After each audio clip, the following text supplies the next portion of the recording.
You're tuned into the Weekend Jazz Update with Jashan De Silva. On this week's episode, it's about Christian McBride, his biography, and best hits. Born in Philadelphia in 1972, McBride was practically born with bass in his hands. A prodigy from the very beginning, he was performing alongside legends like Clark Terry while still in his teens.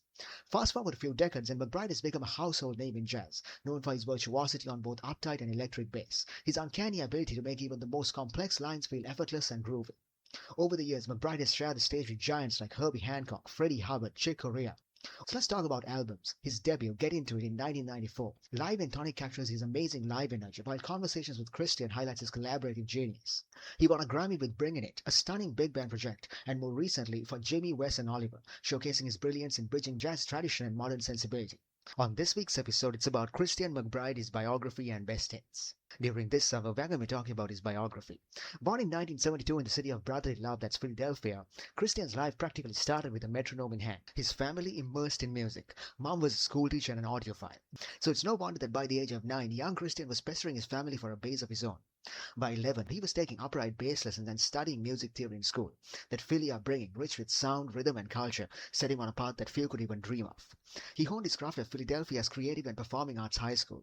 Fun fact, that's the same school that produced Questlove, the legendary drummer, and guitarist Kurt Rosenwinkel. Clearly, the place was a musical incubator. But Christian wasn't content to stay put. By 1989, at just 17, he packed up and moved to New York City to study at the Juilliard School. Now here's where things get interesting. The Big Apple's jazz scene and other plans. Within months, he was hired by saxophonist Bobby Watson. Suddenly, McBride wasn't just a student, he was a touring musician. Juilliard 1 year, the road a lifetime. By 18, Christian was sharing the stage with giants like Freddie Hubbard and Benny Golson, and cutting his teeth alongside peers like Roy Hargrove. And let's not forget a pivotal moment at age 14 when he met trumpet prodigy Wynton Marsalis. Throughout the 90s and 2000s, McBride became the go-to bassist for nearly everyone who mattered in jazz. Sonny Rollins, Ray Brown, McCoy Tyner, Chick Corea, Herbie Hancock. The list reads like a who's who of jazz royalty. But Christian didn't stop at jazz. He ventured into R&B, pop, even hip-hop. He worked with Isaac Hayes, Chaka Khan, James Brown, yes, the godfather of soul himself, as well as Sting, Bruce Hornby, The Roots, and D'Angelo. Versatility, check. Mastery, absolutely. By the late 90s, McBride was ready to step into the spotlight as bandleader. He launched his own small groups, a trio then a quintet called Inside Straight, and a funky new John quartet. In 2010, he released King of Brown, a loving tribute to bass legend Ray Brown. The Christian McBride Big Band's debut, The Good Feeling, in 2011, won a Grammy for Best Large Jazz Ensemble. Not stopping there, the band followed up with Bringing It in 2017 and Jimmy, Wes and Oliver in 2020, each snagging the same Grammy honor. And McBride still swinging with trios, duets, and the occasional piano duo. His playful spirit shines in Conversations with Christian, where he shows he's just as comfortable trading musical jokes as he is in trading solos. Christian McBride's influence isn't confined to performance alone. 9-time Grammy win, numerous Downbeat Awards, Jazz at Lincoln Center Award, the accolades pile up. He's chaired jazz programs at Lincoln Center and the LA Philharmonic, co-founded the National Jazz Museum in Harlem, and serves on the board of Jazz House Kids. Festival organizers, they know him well. He became the artistic director for the Newport Jazz Festival in 2017. Today, he's still everywhere, hundreds of shows a year, recording constantly, featured on over 400 albums as sideman and dozens more as leader. From swing to fusion to soul, McBride's bass lines anchor it all.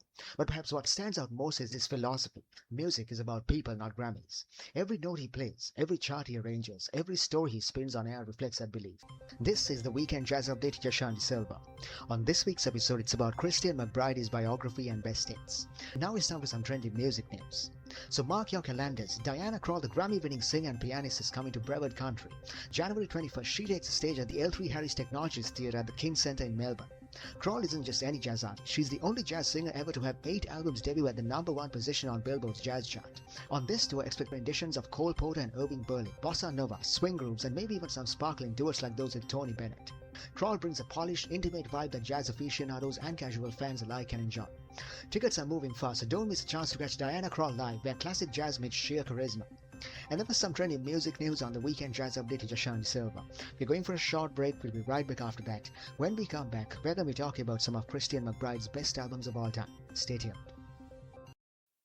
And you're tuned into the Weekend Jazz Update with Jashan De Silva.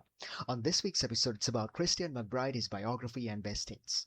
During this hour, we're going to be talking about some of his best albums of all time. Here's a quick recap of what's coming up.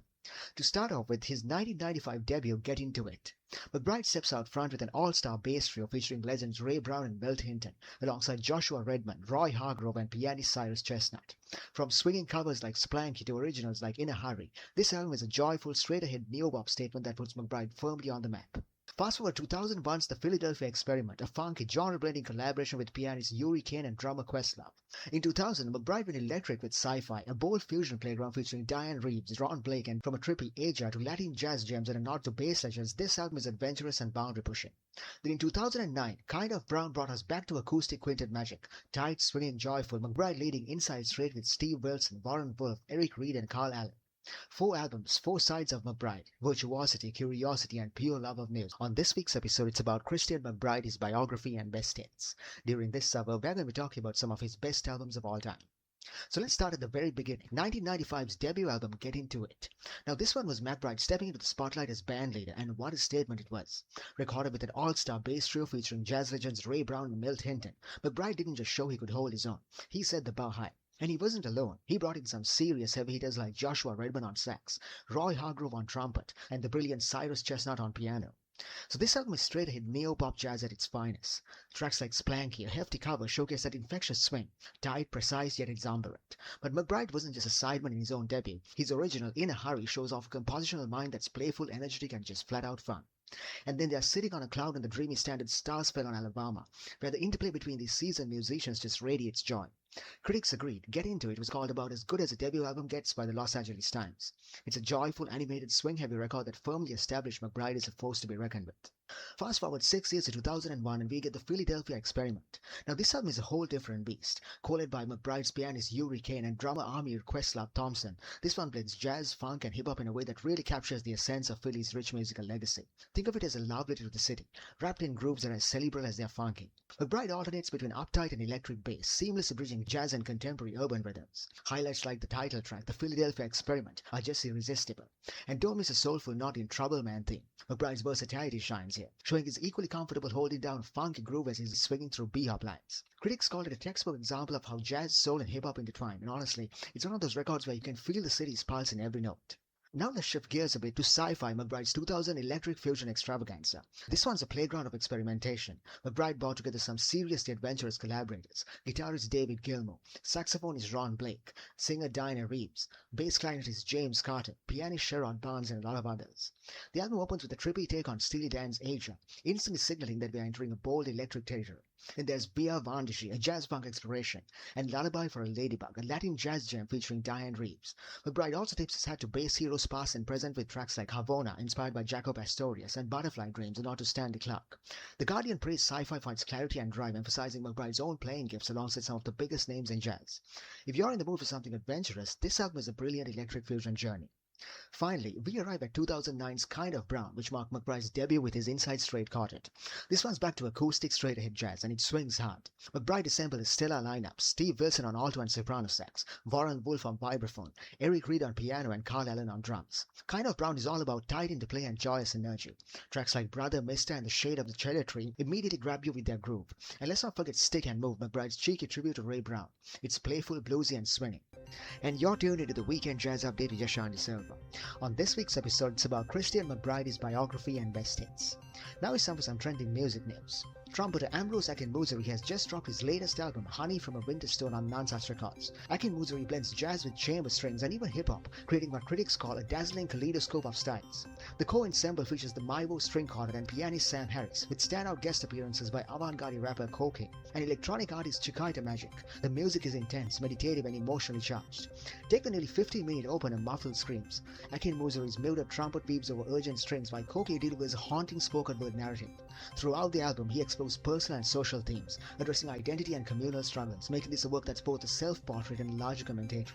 And that was some trendy music news on the Weekend Jazz Update with Yashan De Silva. We're going for a short break. We'll be right back after that. When we come back, we're going to be talking about some of Christian McBride's best albums of all time. Stay tuned.